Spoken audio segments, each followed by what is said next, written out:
रामायण में मंदोदरी की कहानी, जन्म और प्रारंभिक जीवन। अप्सरा से मेंढक तक मंदोदरी का मूल नाम मधुरा था। वह स्वर्ग लोक की एक अप्सरा नृत्यांगना थी जो माता पार्वती की बड़ी भक्त थी। एक बार कैलाश पर्वत पर पार्वती जी को न पाकर मधुरा ने भगवान शिव को आकर्षित करने का प्रयास किया। इससे क्रोधित होकर पार्वती ने उन्हें मेंढक बनने का श्राप दे दिया। श्राप के अनुसार मधुरा को 100 वर्ष तक एक कुएं में मेंढक के रूप में रहना पड़ा। इस कुएं के पास ही दानवराज मायासुर या मय दानव और उनकी पत्नी हेमा रहते थे। उन्होंने मेंढक रूपी मधुरा की पुकार सुनी और उसे कुएं से बाहर निकाला। वात्सल्य भाव से प्रभावित होकर उन्होंने मधुरा को अपनी पुत्री के रूप में गोद ले लिया। मेंढक रूप से मुक्त होकर मधुरा फिर से सुंदर अप्सरा बन गई और उनकी सुंदर कोमल काया के कारण उनका नाम मंदोदरी, मंदहश कोमल उदरी श्पेट रखा गया।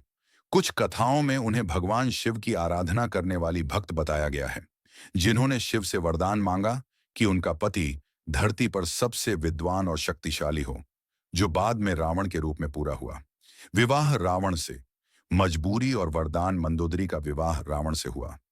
रावण ने मंदोदरी को अपनी 3 प्रमुख पत्नियों मंदोदरी, धन्यामालिनी और प्रभा में से एक के रूप में चुना।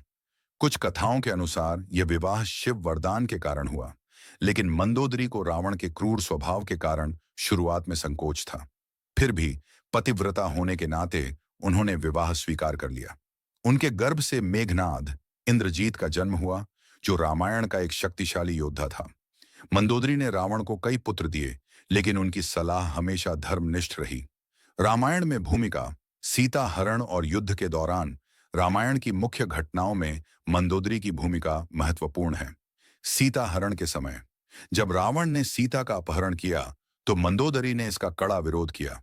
उन्होंने रावण को बार बार समझाया कि यह अधर्म है और इससे लंका का विनाश होगा।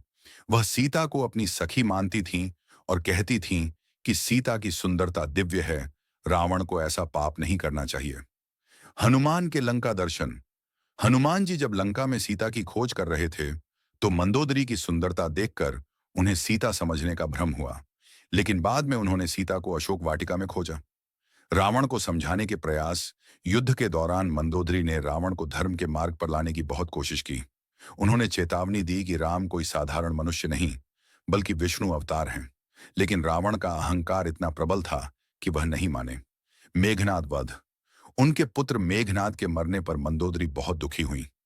मेघनाद की पत्नी सुलोचना ने सती होकर प्राण त्यागे। रावण वध और उसके बाद का जीवन। रावण की मृत्यु से पहले।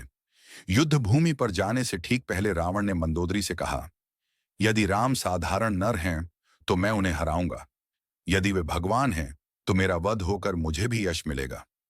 यह सुनकर मंदोदरी रो पड़ी, क्योंकि उन्हें विनाश का आभास हो गया था। रावण वध के बाद जब रावण मारा गया, तो मंदोदरी उनके शव पर रोती हुई पहुंची। उन्होंने राम से प्रार्थना की कि रावण का अंतिम संस्कार करें। राम ने विभीषण को राजा बनाने के बाद मंदोदरी का सम्मान किया। कुछ कथाओं में कहा जाता है कि रावण की मृत्यु से पहले उन्होंने मंदोदरी को विभीषण से विवाह करने की सलाह दी, ताकि लंका की परंपरा बनी रहे। लेकिन यह विवादास्पद है, क्योंकि मंदोदरी सती साध्वी थी। वास्तव में रामायण में उनका विभीषण से विवाह नहीं बताया गया। अंत।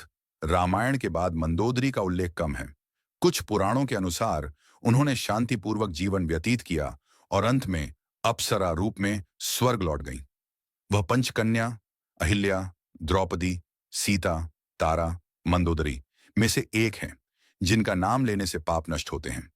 मंदोदरी की कहानी हमें सिखाती है कि अधर्म के बीच भी धर्म की ज्योति जलाए रखना